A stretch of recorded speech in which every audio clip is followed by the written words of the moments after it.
When I collapsed in the hallway of Rosewood Nursing Home, the doctor said my heart had simply grown tired. I suppose they were being kind. Hearts don't just get tired, do they? They break. They crack under the weight of carrying too much for too long. Mine had carried 67 years of worry, sacrifice, and love that I poured out like water from a pitcher that never got refilled. But lying there on that cold linoleum floor, staring up at the ceiling tiles with their little brown water stains, I didn't think about my heart. I thought about Frank, my son. The boy I'd raised alone after his father walked out when he was 3, the man who promised he'd always be there for me. The world tilted sideways, voices echoing like I was underwater. Someone pressed something cold against my wrist. A woman's face appeared above me, her lips moving, but the words took a moment to reach my ears. "Ma'am, can you hear me? We're calling an ambulance. Who should we contact?" My mouth answered before my brain could catch up. "Frank," I whispered. "Call Frank. He's my emergency contact." They did. And you know what? He never came. Before I go any further, let me ask you something. Wherever you are right now, listening to this story, I want you to do me a favor. Drop a comment and tell me where you're watching from and what time it is in your part of the world. Are you listening to this at midnight, unable to sleep? Or maybe it's morning and you're having your coffee. I'd love to know. And if this story touches something in you, hit that like button, share it with someone who might need to hear it, and subscribe because, believe me, what comes next is something you won't want to miss. Now, where was I? Oh yes, the ambulance. The sirens wailed as they loaded me onto the stretcher. I remember the sterile light above me in that ambulance, so bright it hurt my eyes. A young paramedic, couldn't have been more than 25, kept asking me questions. My name, my age, if I was on any medications. "Is someone meeting you at the hospital?" he asked gently. "My son," I said, my voice barely a whisper. "They called him." He nodded and gave me a smile that I recognized. It was the smile people give when they want to be reassuring but don't actually believe what you're saying. I'd given that same smile to parents at the school where I'd worked for 30 years as a secretary. The smile that says, "I hope you're right, but I'm preparing for disappointment." The hospital was chaos, wrapped in calm. Doctors and nurses moved with practiced efficiency, hooking me up to machines that beeped and hummed. Wires traced the outline of a life I'd once lived for everyone but myself. An IV needle slid into my arm, and I watched my blood pulse backward into the tube before the clear liquid started flowing in. A nurse with kind eyes adjusted my pillow. "Your doctor will be in shortly," she said. "Is your family on the way?" "Yes," I said, because what else could I say? That I wasn't sure, that Frank had stopped answering my calls weeks ago? That the last time I'd seen my grandchildren was in a photo someone else posted online? No, you don't say those things out loud. Not when you're 67 and lying in a hospital bed with your heart giving out. You protect your children, even when they forget to protect you. For 2 days, I lay in that hospital bed, staring at the wall clock. The hands moved in slow circles, ticking toward visiting hours that never brought a familiar face. Other patients had rooms that overflowed with flowers, balloons, teddy bears, clutching hearts that said, "Get well soon." Their families crowded around beds, laughing too loud. Bringing in food the nurses pretended not to see. My room stayed empty. The first night, I told myself he was busy. Frank ran a real estate company with his wife, Danielle. They had 2 kids in private school. Life was complicated. He'd come tomorrow. The second night, I started making excuses that even I didn't believe. Maybe he didn't get the message. Maybe his phone died. Maybe he was stuck at work and couldn't leave. Maybe. But deep down, in that place where the truth lives even when we try to bury it, I knew he wasn't coming. On the 3rd morning, when the nurse wheeled in my phone from the belongings locker, I thought maybe there'd be a text, an explanation.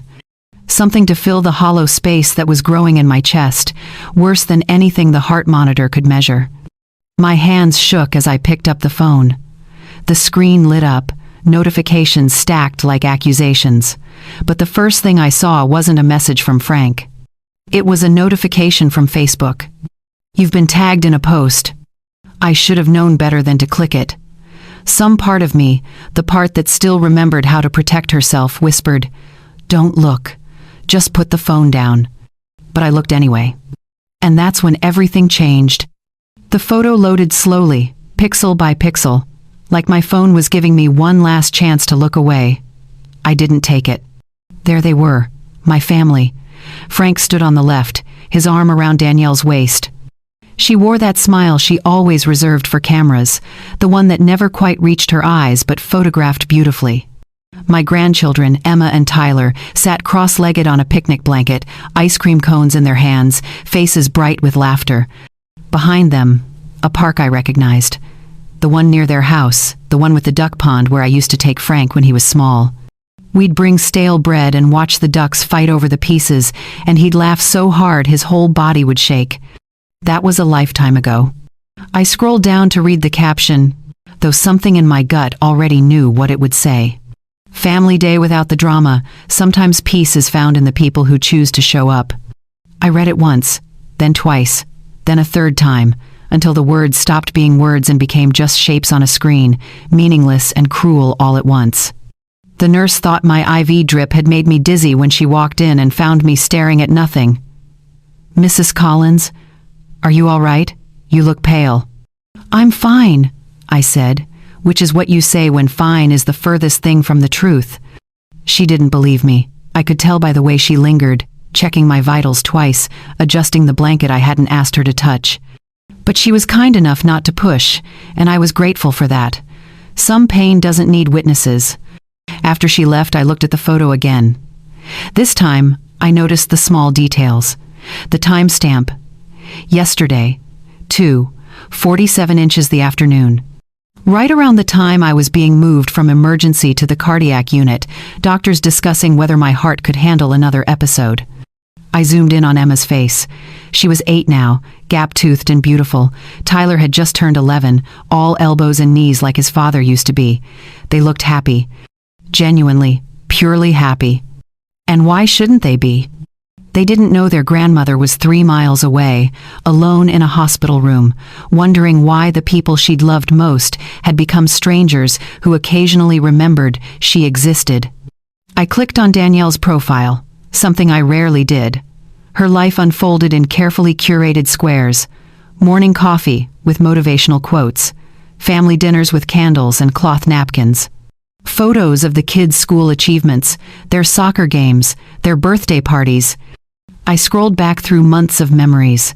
There I was, sometimes, in the background of a Thanksgiving photo, blurry and out of focus.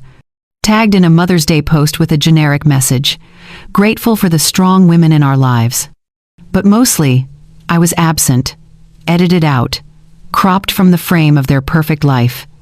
The drama, she'd called me. That word sat in my chest like a stone. What drama had I caused? Asking to see my grandchildren more than twice a year? Calling on Frank's birthday to sing to him? Wondering why he'd stopped visiting the nursing home, stopped answering texts, stopped pretending I mattered? If needing your family makes you dramatic, then every mother in a nursing home must be a theater production. I set the phone face down on the bedside table, but that didn't make the image go away. It burned behind my eyes. I could see it when I blinked. That caption, those words, the casual cruelty of being reduced to a problem they'd solved by simply not inviting me. Hours passed. The machines kept beeping their steady rhythm, counting heartbeats. I wasn't sure I wanted to keep counting. A different nurse brought dinner, some kind of soup that smelled like nothing and tasted like less. I ate 3 spoonfuls before pushing it away. "Not hungry?" she asked. "Not really. Would you like me to call someone for you? Family? A friend?" I almost laughed. Almost. "No, thank you. There's no one to call." She gave me that look, the one everyone gives people like me. Pity mixed with relief that they're not in my place. Then she took the tray and left, her shoes squeaking against the floor. As the sun set outside my window, painting the sky in shades of orange and purple, I picked up my phone one more time. The notification was still there, mocking me with its cheerful little icon. I could delete it, untag myself, pretend I'd never seen it. But that felt like lying, and I was tired of lying. Tired of pretending everything was okay. Tired of making excuses for people who never bothered making time. Instead, I just stared at that photo until the light faded and the room went dark around me. The family I'd given everything to, smiling without me, breathing easier without me, living better without me. And somewhere between the darkness and the steady beep of the heart monitor, something inside me shifted. Not broke, exactly. Breaking implies something violent, sudden, loud. This was quieter, like a door closing, like a hand finally letting go of something it had held too tightly for too long. I realized love doesn't always die. Sometimes it just deletes you. Sleep didn't come that night. How could it, when my mind kept pulling me backward through years I'd tried so hard to remember fondly? I used to love Sundays. There was a time, right after I moved into Rosewood, when Frank would show up every Sunday at 2 o'clock. I could set my watch by him. He'd walk through the door with the kids trailing behind, Emma clutching a bunch of daisies from the grocery store, Tyler holding a card he'd made in art class. Those visits felt like oxygen. We'd sit in the common room, the one with the large windows overlooking the courtyard. Emma would curl up next to me and tell me about school, about her friends, about the hamster in her classroom that kept escaping its cage. Tyler was quieter, but he'd show me his drawings, detailed sketches of superheroes and spaceships that always amazed me. Frank would update me on work, on the house, on all the little mundane details that made me feel like I was still part of something, still connected, still family. I lived for those Sundays.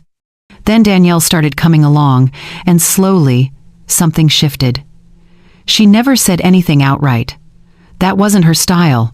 She was too smart for that, too careful. Instead, it was the small things. The way she'd check her phone constantly, scrolling through messages with an urgency that suggested anywhere else was better than here. The way she'd glance at her watch and say, "Frank, we really should get going, the kids have homework." At 3:30. Every time. Like she'd set an invisible timer for how long they could tolerate my company. "Already?" Frank would say, but he never argued. Never said, "Let's stay a little longer. Mom looks forward to this." He'd just stand up, gather the kids, kiss my forehead, and promise to see me next week. Next week became next Sunday. Then it became every other Sunday. Then once a month. Then only on holidays. The excuses were always reasonable. Soccer practice, birthday parties, dance recitals, Danielle's book club, a work conference. The kids were tired. The car needed maintenance. Someone had a cold. I understood. Life gets busy. Children have activities. Couples need their time. But understanding didn't make the empty Sundays any easier. I'd sit in that same spot by the window, watching other residents greet their families, and I'd tell myself Frank would come next week. He was just overwhelmed. He'd make it up to me. The other residents at Rosewood became my calendar. Mrs. Patterson's daughter visited every Tuesday with fresh cookies. Mr. Hernandez's son came twice a week, sometimes more. Even old Dorothy, who could barely remember her own name, had grandchildren who rotated visits like clockwork. And then there was me, making excuses to strangers about why my family didn't come. "Oh, they're so busy." I'd say, smiling like it didn't hurt, "My son runs his own company, you know. And the grandkids have so many activities these days. Not like when we were young." People were kind enough to nod, but I saw it in their eyes. That flicker of something. Doubt, maybe. Or worse, recognition. Because Rosewood was full of people like me. People whose children got busy, whose families got distant, whose love got convenient. The nursing home staff turned over faster than residents got visitors. I learned not to get attached to the aides, the nurses, the people who wheeled in meals and checked blood pressure. They'd learn my name, ask about my family, and before I could finish telling them about Emma's piano recital, they'd quit, and someone new would start the next week. But I kept Frank's photo on my nightstand, the one from his college graduation, cap tilted slightly to the side, diploma in hand, that wide smile that made my whole world make sense. I'd raised him alone. His father left before Frank's 4th birthday, disappeared like morning fog, leaving me with a mortgage, a toddler, and no backup plan. I'd worked 3 decades as a secretary at Riverside Elementary. The pay was modest, but it was steady. Every dollar I earned had a purpose: shoes for Frank's growing feet, school supplies, basketball camp, the used car he needed for his first job, the deposit on his first apartment when the landlord wanted twice what I'd saved. I never said no, even when saying yes meant eating rice and beans for 2 weeks straight, even when it meant skipping the dentist because Frank needed new tires. Even when it meant selling the house I'd finally paid off so I could move into Rosewood and not be a burden.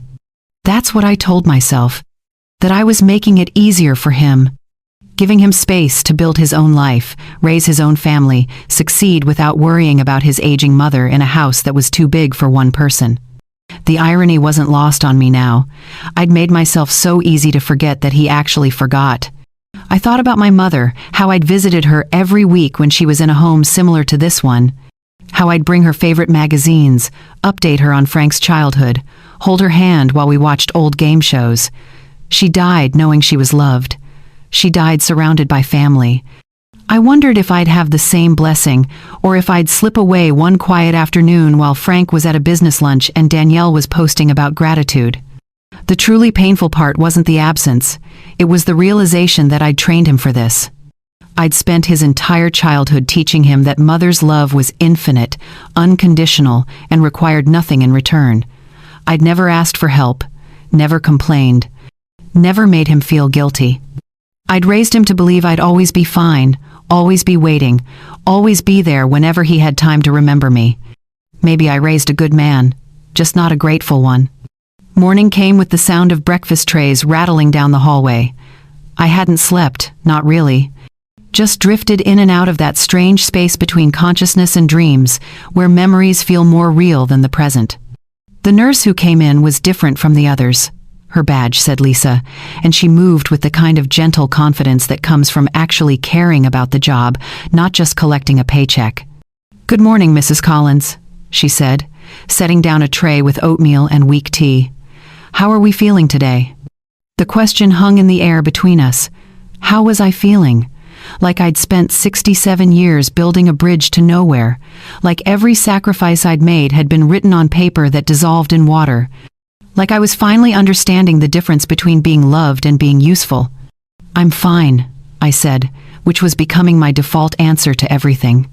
Lisa tilted her head slightly, studying me with eyes that had probably seen through 1,000 lies just like mine. She pulled up the chair that no visitor had used and sat down. Not hovering over me like doctors did, but settling in like she had time. "You know," she said quietly, "I've worked here 3 years. I've learned that when someone says they're fine in that particular tone, they're usually anything but." I tried to smile, but my face wouldn't cooperate. "I appreciate your concern, but really, I'm okay." "No family yet?" Those 3 words shouldn't have hurt as much as they did. "They're busy." Lisa nodded slowly. She didn't offer platitudes or false comfort. She just reached over and adjusted my blanket, a small gesture that felt more genuine than any of Frank's promises. "If you need anything, anything at all, you press that button. Even if it's just to talk." After she left, I reached for my phone. I don't know what I was hoping to find. Maybe a missed call that hadn't come through. Maybe a text that explained everything. Maybe proof that I mattered, even just a little. Instead, I found myself scrolling through old messages, reading back through months of conversations that told their own story. December 25th, Christmas morning. I'd sent, "Merry Christmas, sweetheart. Hope you and the family are having a beautiful day. Love you." His reply 6 hours later, "Thanks, Mom. Crazy busy here. Talk soon." November, Thanksgiving. My message, "Happy Thanksgiving, Frank. I'm so thankful for you and the kids. Wish I could be there." Him, "Happy Thanksgiving. Danielle's family is here. House is packed." October, my birthday. Me, "Thank you for the card, honey. It was lovely. Would love to see you all soon." Him, "We'll try to swing by next month." They never did. I kept scrolling, watching the pattern repeat itself like a script we'd both memorized. My messages were long, full of news about Rosewood, questions about the grandchildren, updates on my health. His responses were brief, polite, distant.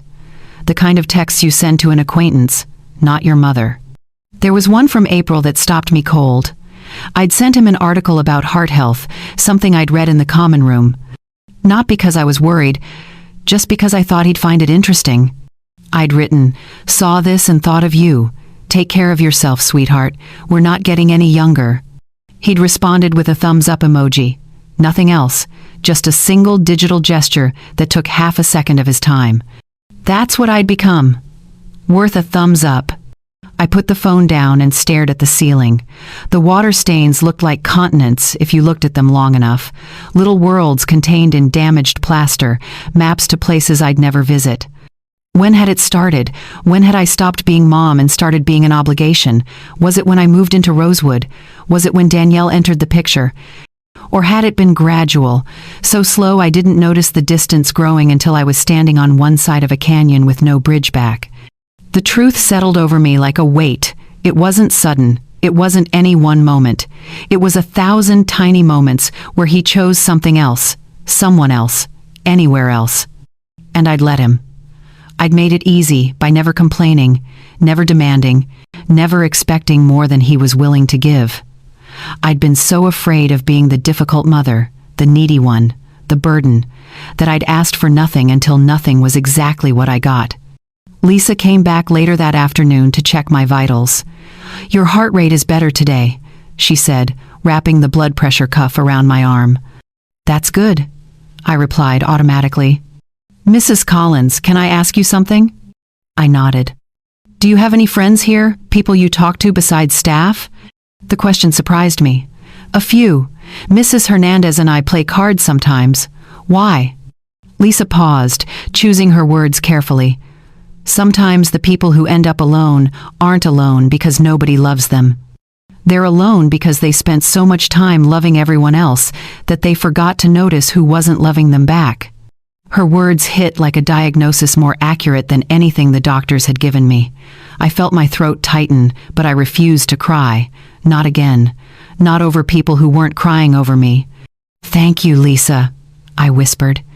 She squeezed my hand once before leaving, and in that moment, a stranger showed me more kindness than my son had in years.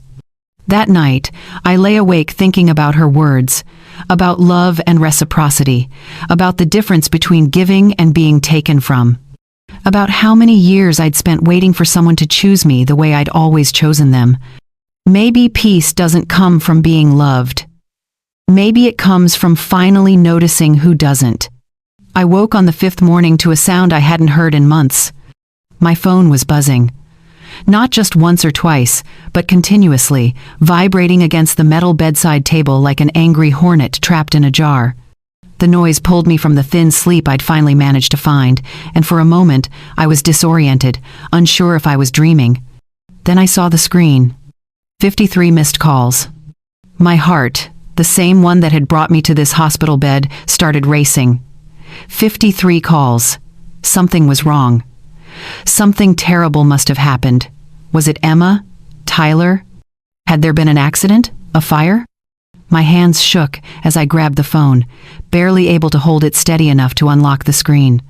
The call log filled with Frank's name, over and over, time-stamped throughout the night. 3:17 a.m., 3:45 a.m., 4:02 a.m., 4:33 a.m. The calls kept coming, desperate and relentless. Below the missed calls was a text message sent at 5:47 inches the morning. "Mom, where are you? It's an emergency."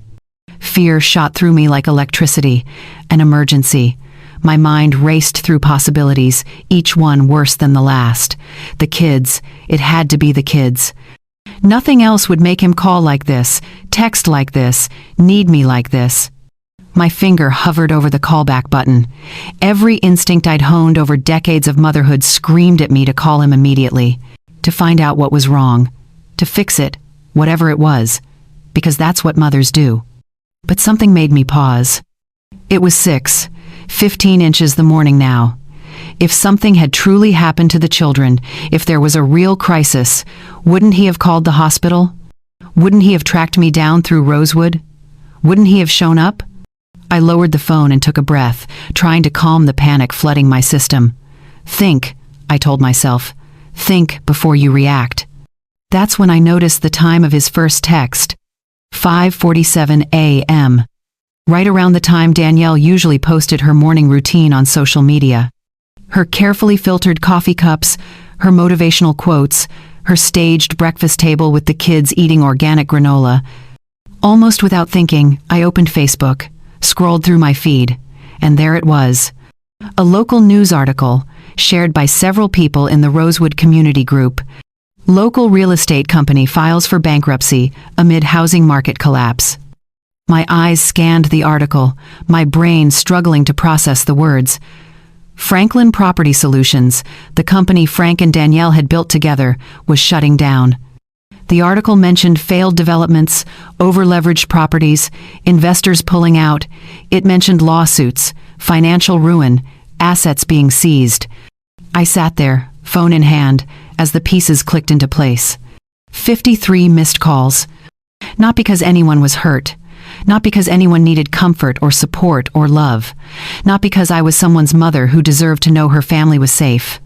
53 missed calls because their business had collapsed and they needed money. The emergency wasn't Emma falling off her bike or Tyler breaking his arm. The emergency was that their perfect life, their carefully constructed success story, their house with the mortgage I'd been quietly helping pay, was crumbling. And suddenly, after days of silence, after that cruel social media post, after years of forgotten Sundays and ignored birthdays, now I was worth 53 phone calls. I set the phone down carefully, like it might explode if I moved too quickly. My hands were steady now. The shaking had stopped. In its place was something else, something cold and clarifying. Lisa came in for her morning rounds and found me sitting up in bed, staring at nothing. "Mrs. Collins? Are you all right? You look like you've seen a ghost." I turned to her slowly. "Do you know what I just realized?" "What's that?" "I've been in this hospital for 5 days. 5 days. My son didn't visit, didn't call, didn't even send a text to see if I was alive. But his business goes under and suddenly my phone won't stop ringing." Lisa's expression shifted, understanding mixed with sadness. "I'm sorry." "Don't be," I said, and I meant it. I needed to see this. I needed to understand what I actually am to him. She didn't ask what I meant. She didn't need to. After she left, I picked up my phone again and looked at those 53 missed calls. Looked at that text. It's an emergency. For him, it was. For them, their world was falling apart and they needed their safety net. The safety net they'd stored in a nursing home and forgotten about until the moment they started falling. I thought about all the times I'd answered on the first ring, all the times I'd said yes before he finished asking, all the times I'd transferred money, co-signed loans, covered expenses because family helps family. But help goes both ways, doesn't it? Or at least it should. I opened my messages and stared at Frank's text. My thumbs hovered over the keyboard. Part of me, the part that had spent a lifetime being his mother, wanted to call him back. Wanted to ask what he needed.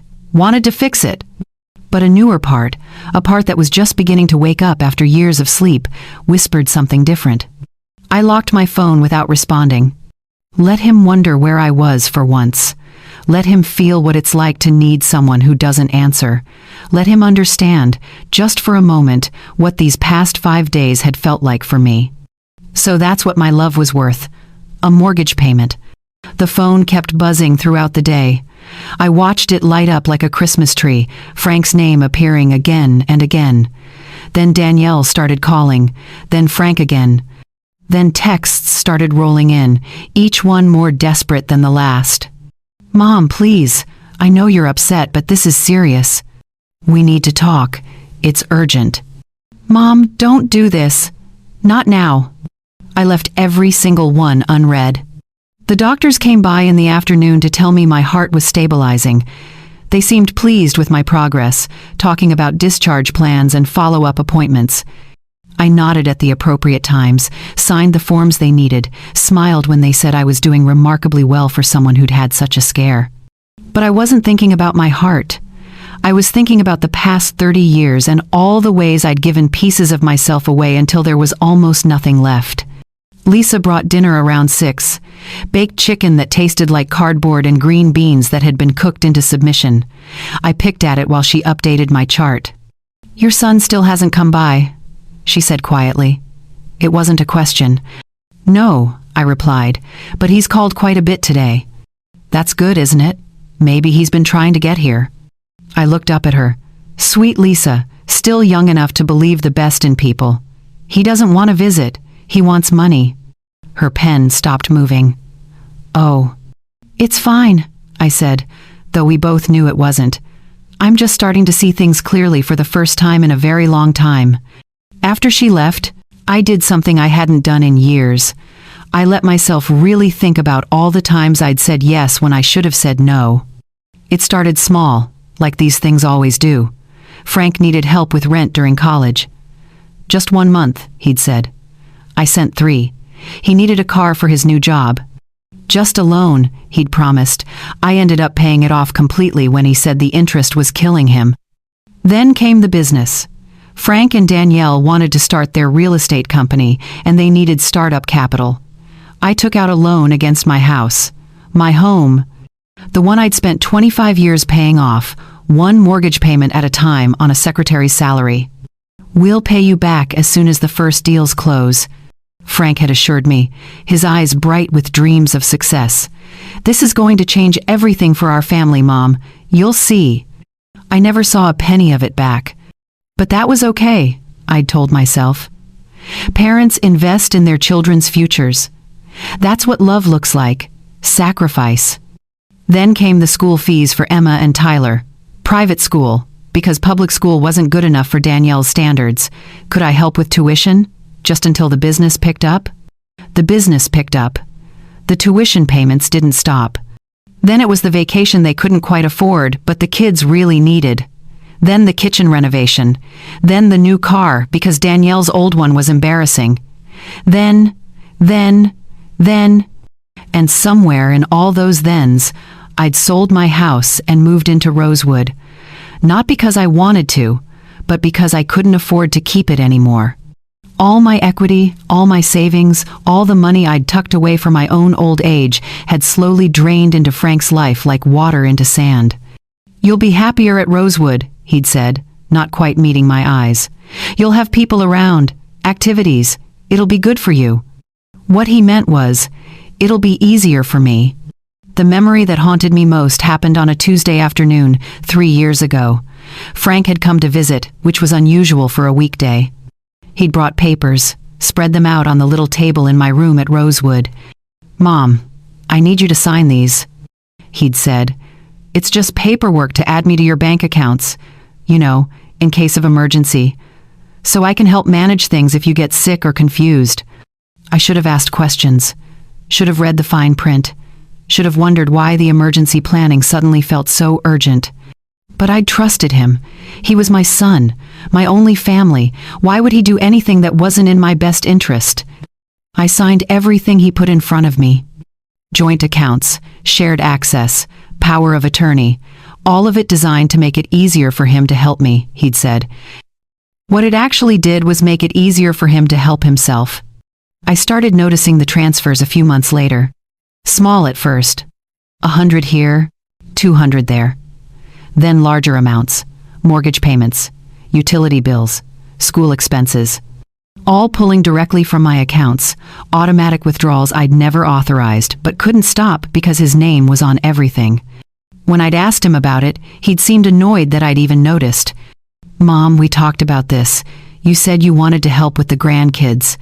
This is just easier than you having to write checks all the time." Had we talked about it? I couldn't remember. Maybe we had. Maybe I'd agreed and forgotten. I was getting older after all. Maybe my memory wasn't what it used to be. That's what he'd counted on. My age, my trust, my love, my inability to say no to him. Now, lying in this hospital bed, I saw it all so clearly it almost hurt to look at. I hadn't been helping Frank build a life. I'd been funding one while he built walls between us. Every dollar I gave him was another brick in the wall that kept him away. He didn't need to visit because he didn't need to ask for anything anymore. It was already his. The phone buzzed again. Another text from Danielle this time. "We know you're seeing these messages. This is childish. Frank's business is failing and we need to discuss options. Call us back immediately." Childish. That word made me smile, though there was no humor in it. Wanting your son to visit you in the hospital is childish, but calling your mother 53 times because you need her money is mature responsibility. I set the phone down and stared out the window at the parking lot below. Cars came and went, people visiting their loved ones, bringing flowers and balloons and all the small gestures that say, "You matter." My window stayed dark. If they can sleep peacefully after forgetting me, then I can live peacefully after remembering that. The next morning, when Lisa came in with breakfast, I asked her something I'd never asked before. "Is there any way I could get a laptop? Just for a few hours?" She looked surprised. Most of the patients here didn't ask for technology beyond their phones. "I think we have one at the nurse's station you could borrow. What do you need it for?" "Just some personal business I need to take care of." 20 minutes later, she wheeled in a cart with a hospital laptop, the kind they usually used for patient education videos. She helped me get settled, adjusting the bed so I could sit up comfortably, positioning the rolling table so the laptop was at the right height. "Take your time," she said. "Just call if you need anything." After she left, I stared at the login screen for a long moment. My fingers hovered over the keyboard, and I realized they weren't shaking anymore. The trembling uncertainty from the past few days had been replaced with something steadier, something that felt almost like strength. I opened the browser and navigated to my bank's website. The username and password came back to me easily. I'd set up online banking years ago, back when I was still working, still independent, still believed I'd grow old in my own home surrounded by my own things. The account loaded slowly, and when the numbers appeared on screen, I felt something twist in my chest. My checking account, the one I'd maintained since 1983, showed a balance of $842. That was what remained of 40 years of work, of careful saving, of sacrifice. I clicked on the transaction history. The list scrolled down the screen like an autopsy report, each line documenting exactly how my life had been bled dry. Automatic transfer to Franklin Property Solutions for mortgage. Automatic payment to Westfield Academy for tuition. Automatic transfer to Frank Collins for utilities. Automatic. I'd authorized none of them recently, but I didn't need to. Frank's name on the account meant he could do whatever he wanted. And he had... I scrolled back further. 6 months, a year, 2 years. The pattern was consistent. Every month, like clockwork, money flowed from my account into his life. Some months it was $500, some months it was $3,000. It depended on what he needed, apparently, and whether he bothered to mention it to me. Most of the time, he didn't. I opened a new tab and logged into my savings account, the one I'd started when Frank was born, the one I'd promised myself would be my safety net, my retirement, my cushion for medical emergencies and end-of-life care. The balance was $12,000 and change. It should have been closer to $90,000. I'd calculated it once, years ago, before I moved to Rosewood. Between my pension, Social Security, and what I'd saved, I should have been comfortable. Not wealthy, but secure.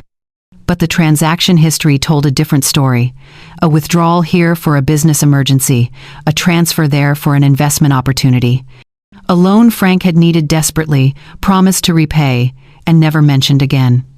I'd given it willingly, mostly, signed the forms he'd brought, authorized the transfers he'd said were urgent, trusted him when he said it was temporary. But trust is only beautiful when it's not abused. I leaned back against the pillows, feeling the weight of what I was seeing. This wasn't just about money. Money was just paper, numbers on a screen, something that came and went. This was about the fact that my son had looked at me and seen an ATM, a resource to be managed, a problem to be solved by keeping me fed and housed in a place where I couldn't ask too many questions. The phone on the bedside table buzzed again. I didn't even glance at it. Instead, I clicked on Account Settings, found the option for joint account holders, hovered my cursor over Frank's name. It would be so easy. One click. Remove authorized user. Confirm change. But I didn't move. Not yet. I opened another tab. My retirement account, the one from my years at Riverside Elementary. The school district had set up a modest pension plan. Nothing fancy, but it had grown over 30 years. This one, at least, only had my name on it. Or it should have. I logged in and felt my stomach drop. Beneficiary, Frank Collins.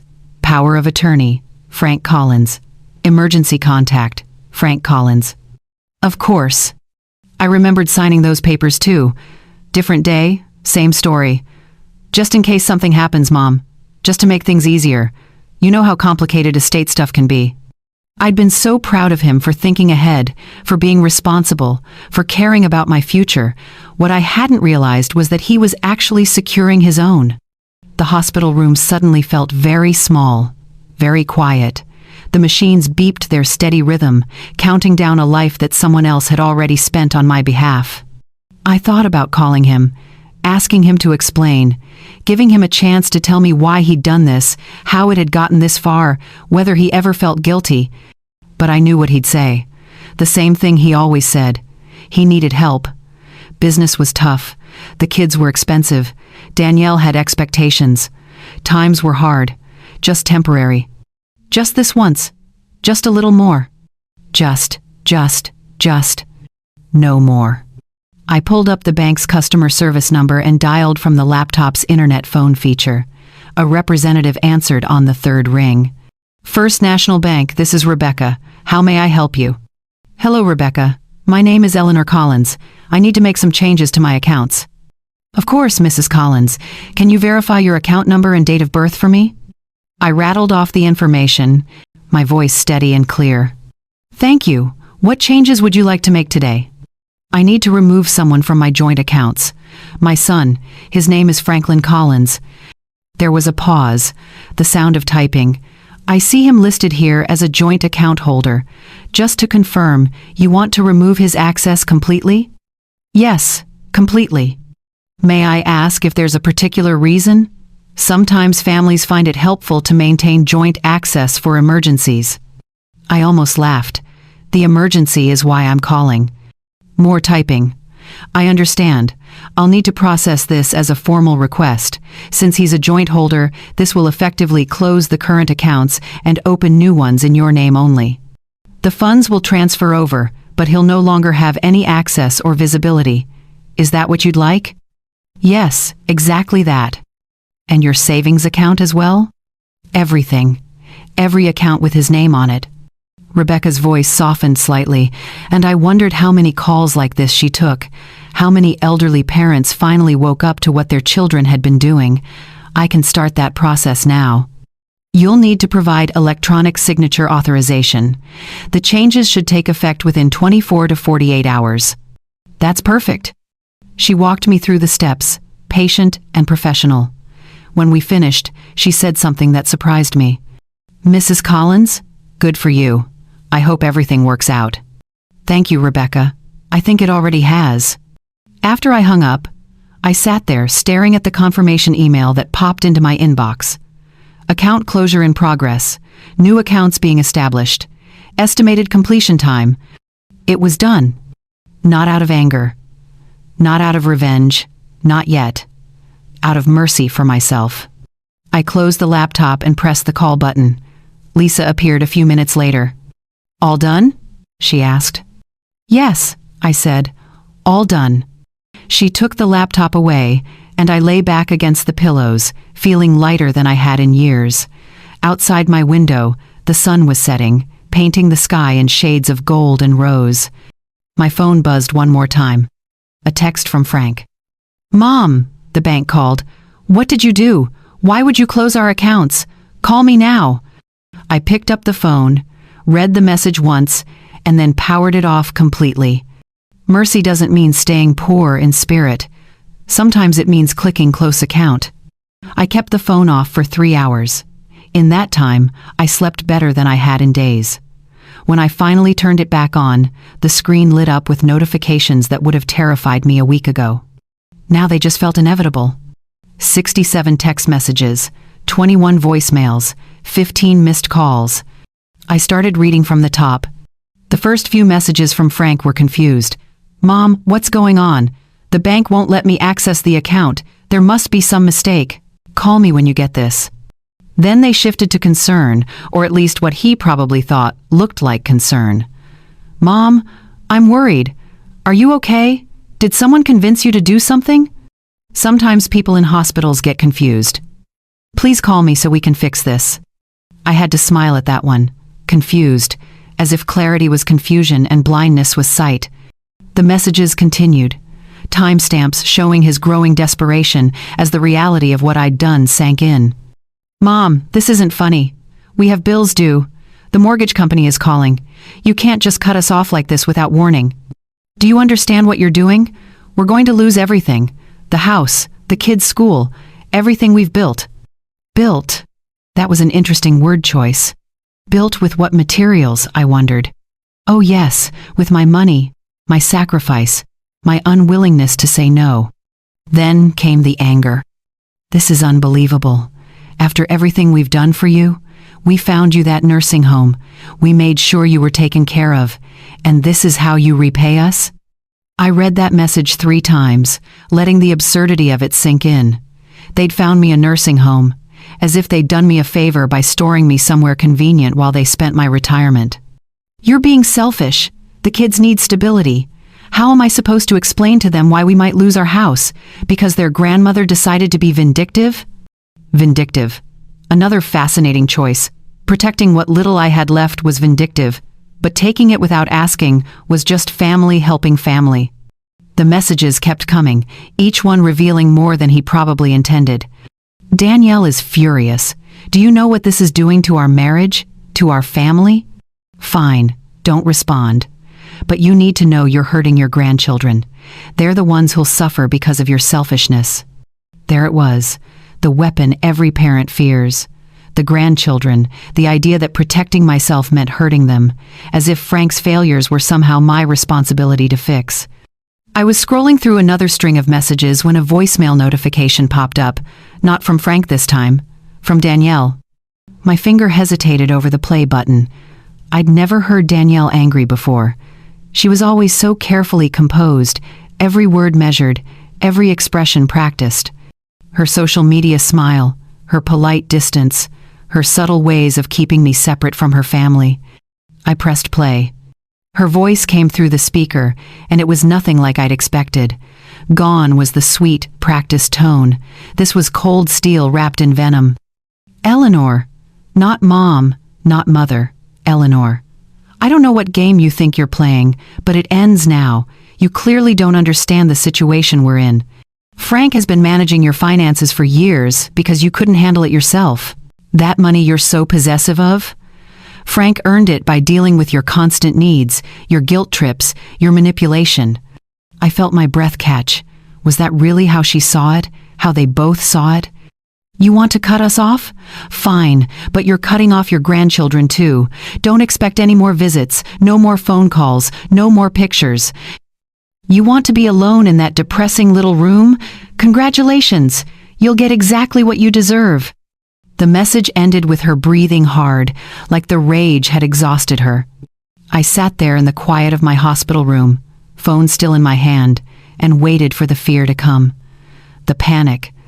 The desperate need to fix it, to call them back, to apologize and restore everything to how it was. But none of that came. Instead, I felt something closer to relief. She'd finally said out loud what I'd suspected for years. I was an obligation, a burden. An ATM machine that occasionally required maintenance in the form of a guilt visit. And now that the ATM was closed, so was whatever pretense of family we'd been maintaining. I saved the voicemail.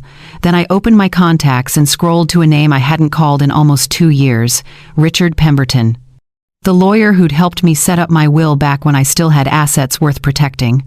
He answered on the second ring. "Eleanor? Is that you?" "Hello, Richard. I hope I'm not calling at a bad time."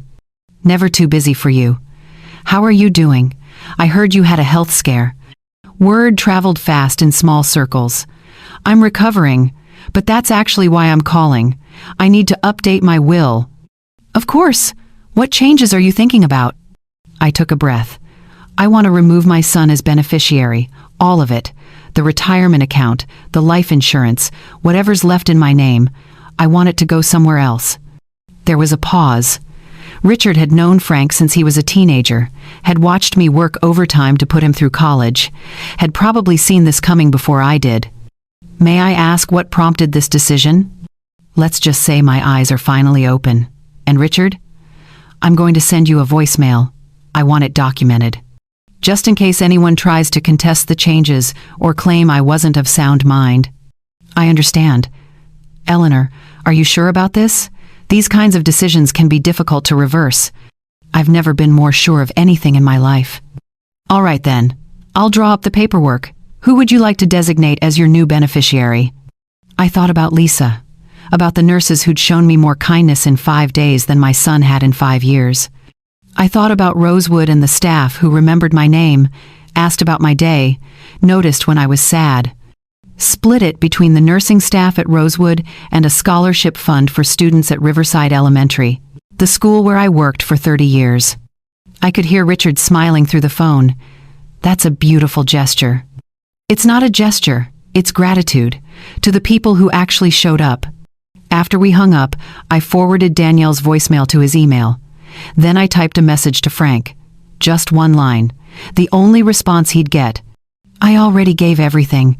You just never appreciated it. I pressed send and felt the weight of 30 years lift off my shoulders. They took my kindness for silence. They forgot silence can be final. 2 weeks later, the doctors finally cleared me to leave. Lisa helped me pack the few belongings I'd accumulated during my stay. A book someone had left in the waiting room that I'd never finished reading. The slippers with rubber grips that prevented falls on hospital floors. A small card from the day shift nurses wishing me well.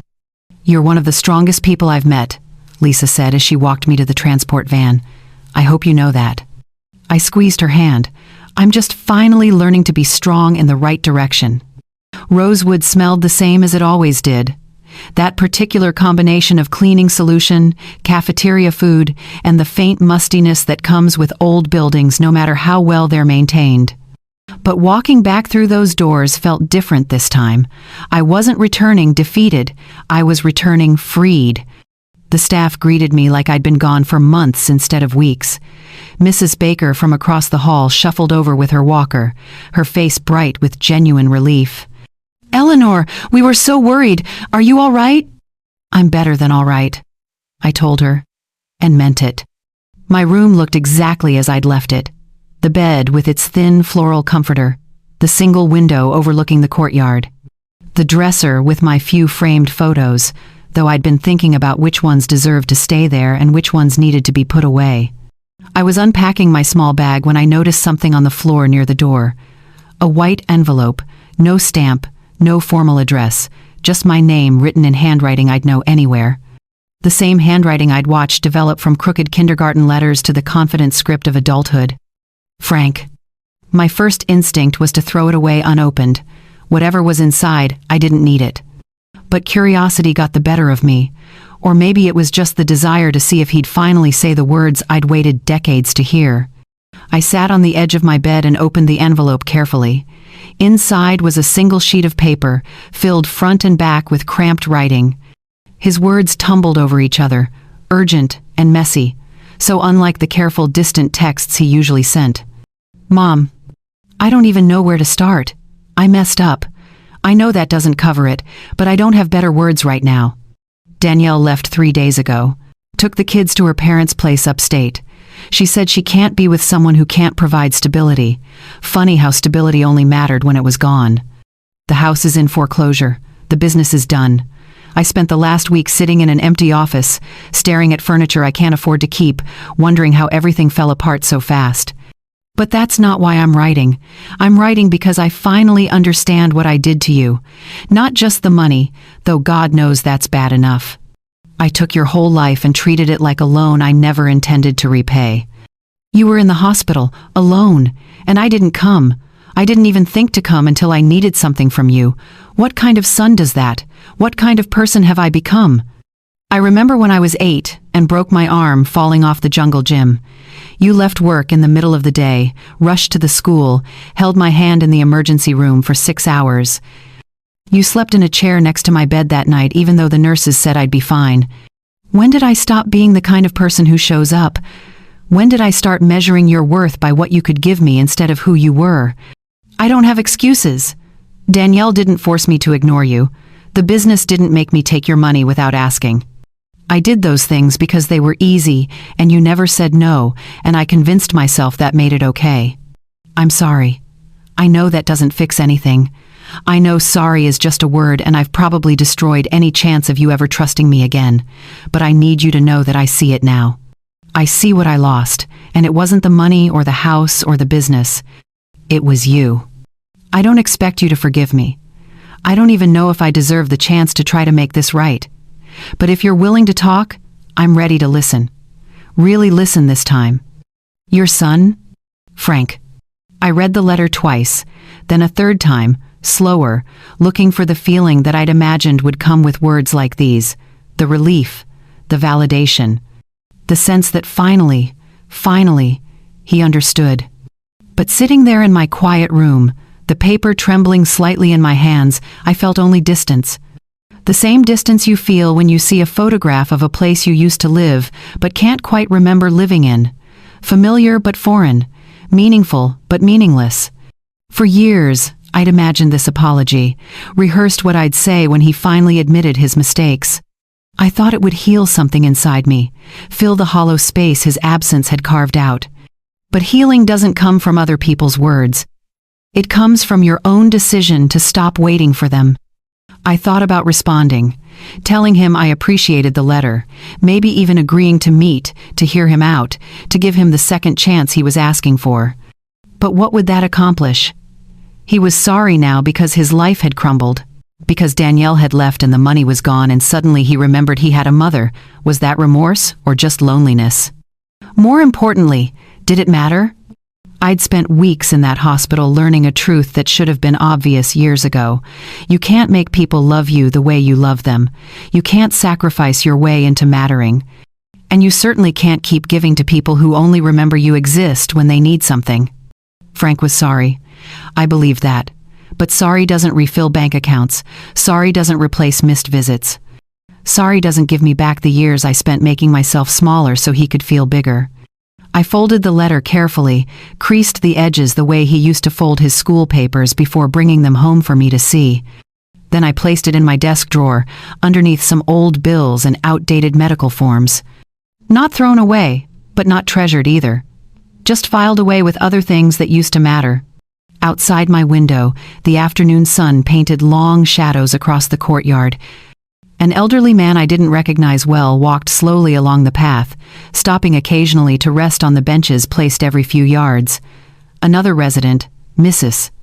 Patterson, tended to the small garden plot the home maintained, her hands working soil with the kind of peace that comes from having nowhere else you'd rather be. This was my life now. Small, quiet, mine. I waited half my life for that apology, only to find I no longer needed it. The announcement appeared on the bulletin board 3 days after I returned to Rosewood. Bright yellow paper with cheerful lettering that someone had clearly spent time making perfect. Annual Family Day, Saturday, 2 p.m. All residents and their loved ones welcome, refreshments provided. I stared at it for a moment, remembering last year's event, how I'd gotten dressed up, put on lipstick for the first time in months, sat by the window waiting for Frank to arrive. He'd promised he'd come, said the kids were excited to see the courtyard decorations. They never showed. At 4:30, I'd changed back into my regular clothes and pretended I'd forgotten about it entirely. Mrs. Baker appeared beside me, squinting at the notice. "Are you going this year, Eleanor?" "I think so," I said. "Are you?" "My daughter's bringing the whole crew. 5 grandkids. It'll be chaos." She laughed, the kind of easy laugh that comes from knowing you're loved. "What about your son?" The question didn't sting the way it used to. "He won't be coming." "Oh, I'm sorry." "Don't be." "I'm not." She patted my arm and shuffled away, leaving me alone with the bright yellow paper and its promise of togetherness. Saturday arrived with perfect weather, the kind of late spring afternoon that felt designed for gatherings. Warm sun, cool breeze, flowering trees dropping petals onto the courtyard like confetti. By 1:30, the building was already transforming. The activities director had set up tables with punch and cookies. Someone had strung lights between the trees.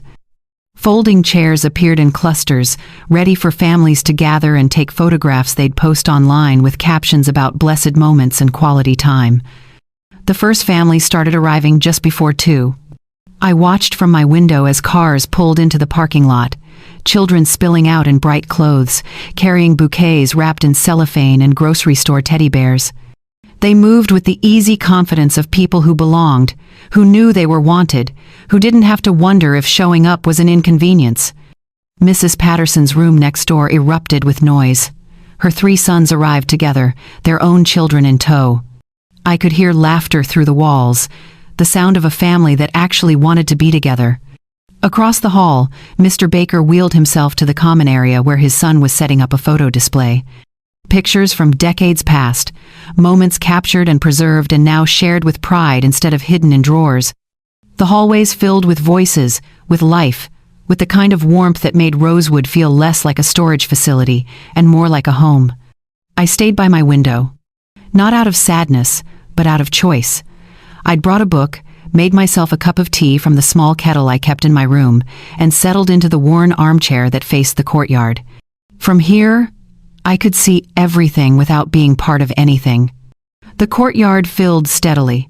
Residents sat surrounded by their people, faces bright with attention. Grandchildren chased each other around the garden plots, while parents tried half-heartedly to maintain order.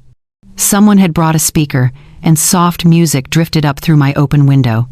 I watched Mrs. Baker's daughter present her with a framed drawing, something one of the grandkids had made. The old woman pressed it to her chest like it was made of gold, tears streaming down her face while her family laughed and took pictures. In another corner, a young man knelt beside his mother's wheelchair, showing her something on his phone. Whatever it was made her laugh, a sound so pure and delighted that even from my window I felt its warmth. These were good people having good moments. Real connection, the kind that doesn't disappear when bank accounts close or businesses fail. The kind that shows up not because it has to, but because it wants to. I didn't feel envy watching them. That surprised me. A month ago, this scene would have shattered me. Would have sent me spiraling into self-pity and questions about what I'd done wrong, why I wasn't enough, how I could fix whatever had broken between Frank and me. But now, sitting in my quiet room with afternoon light spilling across my lap, I just felt grateful. Grateful they had what they had. Grateful I'd finally stopped chasing what I didn't. Grateful for the peace that comes when you stop performing for an audience that left the theater years ago. A soft knock interrupted my thoughts. Lisa stood in the doorway, still in her scrubs even though it was the weekend. "Mrs. Collins, I saw your light on. Aren't you coming down to Family Day?" "I'm enjoying the view from here," I said, gesturing to the window. She stepped inside, concerned. "Are you sure? There's plenty of food. The activities director made those lemon cookies you like." "That's kind of her." Lisa moved closer, lowering her voice. "Your son didn't come?" "No, and I didn't expect him to. I'm sorry." "Lisa, honey, would you like to sit for a moment?" She glanced back at the hallway, checking if anyone needed her, then settled on the edge of my bed. "Just for a minute. I want to tell you something," I said. "A few weeks ago, this day would have destroyed me. I would have sat here crying, wondering what was wrong with me, why I wasn't worth visiting. But do you know what I feel right now?" "What?" "Relief. I'm relieved I'm not down there pretending anymore, not forcing smiles while my son checks his watch. Not making conversation with a daughter-in-law who's counting the minutes until she can leave, not being someone's obligation." Lisa's eyes glistened slightly. "You deserve better than that." "I deserve peace, and I finally have it." She squeezed my hand once before standing. "If you change your mind, come down. The lemon cookies really are good." After she left, I returned to my window. The party continued below, reaching its peak of noise and joy and messy, beautiful connection. But I didn't feel separate from it anymore. I felt like I was exactly where I needed to be. Later, as the families started packing up and saying their goodbyes, I walked to the small shelf where I kept odds and ends. In the back, wrapped in a plastic bag, was something I'd purchased weeks ago from the gift shop on the first floor. A small pot of lavender. I unwrapped it carefully, carried it to the windowsill, and positioned it where it would catch the morning sun. The purple flowers were just beginning to bloom, their color soft and soothing against the white paint. Tomorrow morning, I'd wake to lavender instead of emptiness, to something growing instead of something gone, to proof that beautiful things can thrive in unexpected places. No, honey, I'm exactly where I need to be. 3 weeks passed in a rhythm I'd forgotten existed. Mornings with coffee and crossword puzzles, afternoons in the courtyard with Mrs. Baker, who'd taught me to play gin rummy properly instead of the sloppy way I'd been playing for years.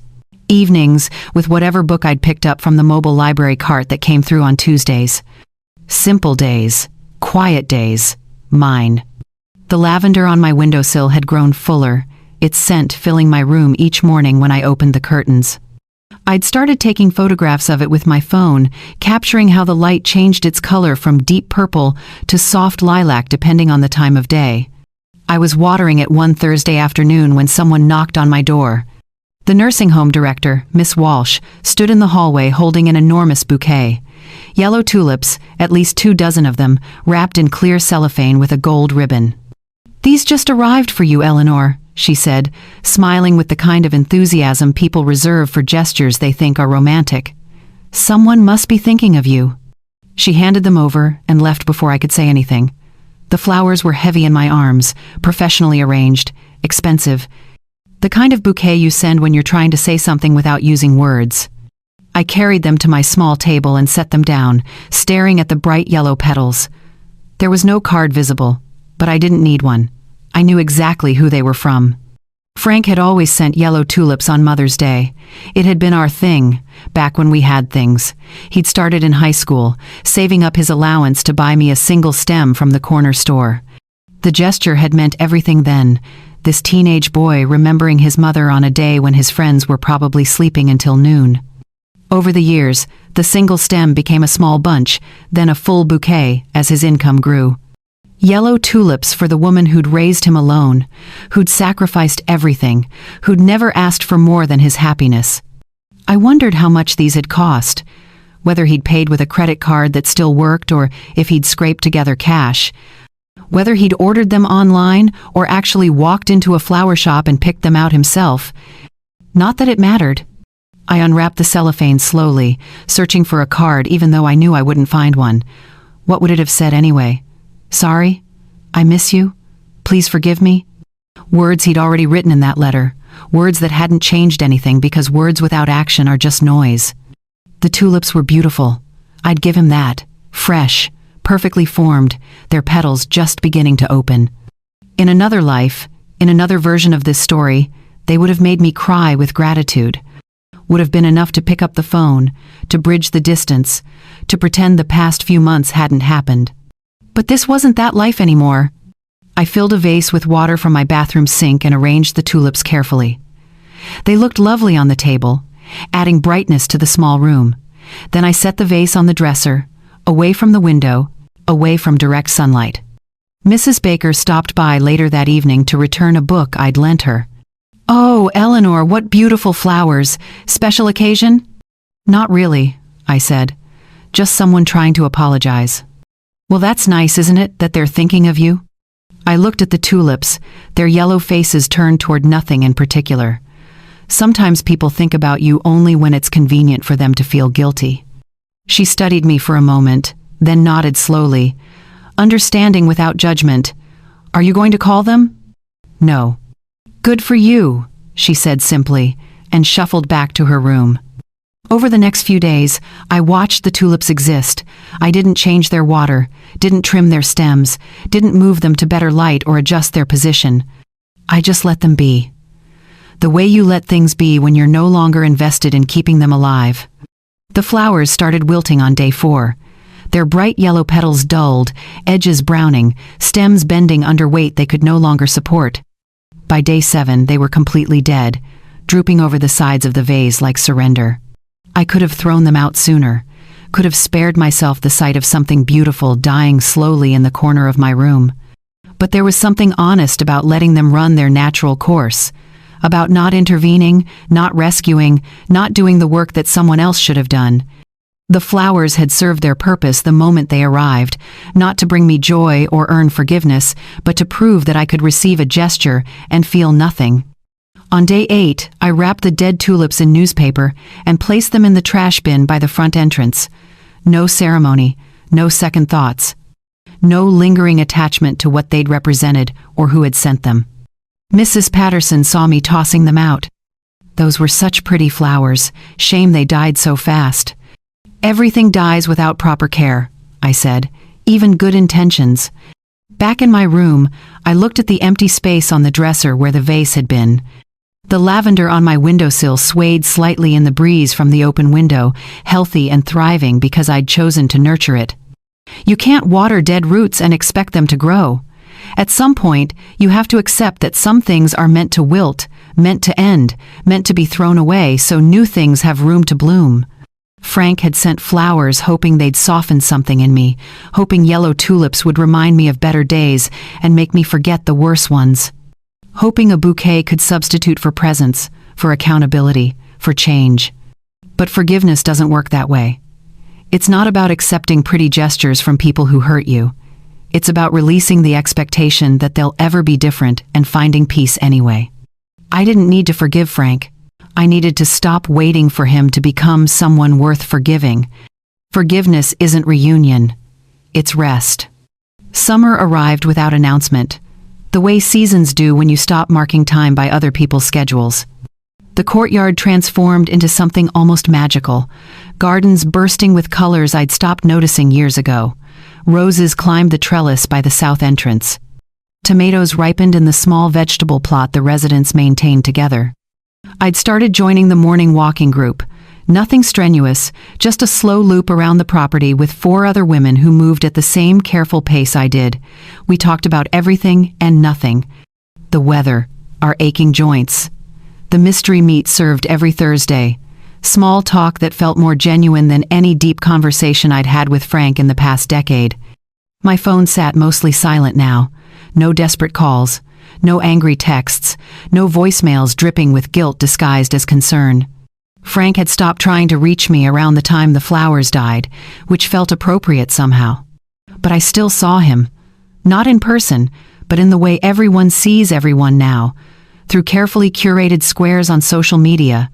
I'd thought about blocking him, removing that last thread of connection. But something made me keep him visible, the way you might keep a scar to remind yourself of a wound that healed. His posts had changed. Gone were the photos of the big house, the luxury cars, the family vacation snapshots designed to inspire envy. Now his feed was filled with motivational quotes about resilience and starting over. Pictures of himself in coffee shops with laptops open, captions about rebuilding and second chances. Sometimes you have to lose everything to find what really matters, one post said, accompanied by a photo of him looking thoughtfully out a window. I almost laughed at that one. He'd lost everything, true. But had he found what mattered? Or had he just found new words to avoid accountability? Another post showed up 2 weeks ago. A selfie with Emma and Tyler at some kind of park. The kids looked older, like they'd grown years in just months. The caption read, "Grateful for these two. They remind me what unconditional love looks like." Unconditional love. I stared at those words for a long time, wondering if he understood the irony. Wondering if he realized that unconditional love was exactly what I'd given him for 67 years, and exactly what he'd failed to give back. But I didn't comment, didn't react, didn't let him know I'd seen it. His life was his to rebuild or ruin. Mine was finally my own. The other day, Mrs. Walsh asked if I'd be willing to mentor a new resident, an 82-year-old woman whose daughter had just moved her to Rosewood after a fall. She was struggling with the transition, sitting alone in her room, refusing to come to activities. "You have such a calm presence," Miss Walsh said. "I think she might respond to you." Me, calm. 6 months ago, that would have been the last word anyone used to describe me. I'd been restless, anxious, always waiting for a phone to ring or a promise to be kept. Always hoping the next Sunday would be different. But now I was calm. because calm comes when you stop fighting against reality and start accepting it.